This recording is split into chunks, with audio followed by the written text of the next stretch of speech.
Global Ethics Corner from the Carnegie Council. Global climate change talks took a blow recently. On December 12th, Canadian officials announced plans to abandon the Kyoto Protocol, which is the world's only legally binding agreement to tackle global warming. This decision came on the heels of the 17th annual Global Climate Change talks, held in Durban, South Africa.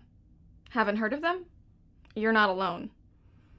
Unlike Kyoto or Copenhagen, the latest round of global climate change talks received little buzz in the mainstream press. And for good reason. They accomplished next to nothing. Hopes that Durban would produce a successor to Kyoto foundered. Instead, Durban signatories pledged only to work towards a new global treaty. The very desirability of such a treaty lies in question.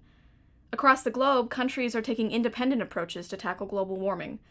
90 countries have already introduced plans to cut carbon emissions, leading some to conclude that the future for environmental activism is domestic, not global.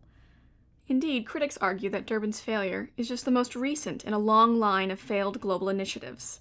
Instead of wasting time developing faulty roadmaps, they say activists should lobby their governments to implement best practices on national and local levels. In contrast, advocates say global problems require global solutions. Left to their own devices, many states do too little to address climate change.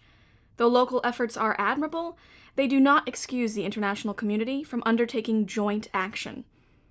As the world grapples with the aftermath of Durban, what is your takeaway? Are global initiatives a thing of the past, or are they our only hope for future sustainability? Marlena Sperry wrote this week's Global Ethics Corner. I'm Gusta Johnson of the Carnegie Council.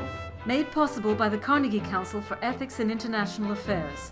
Post a comment at www.carnegiecouncil.org.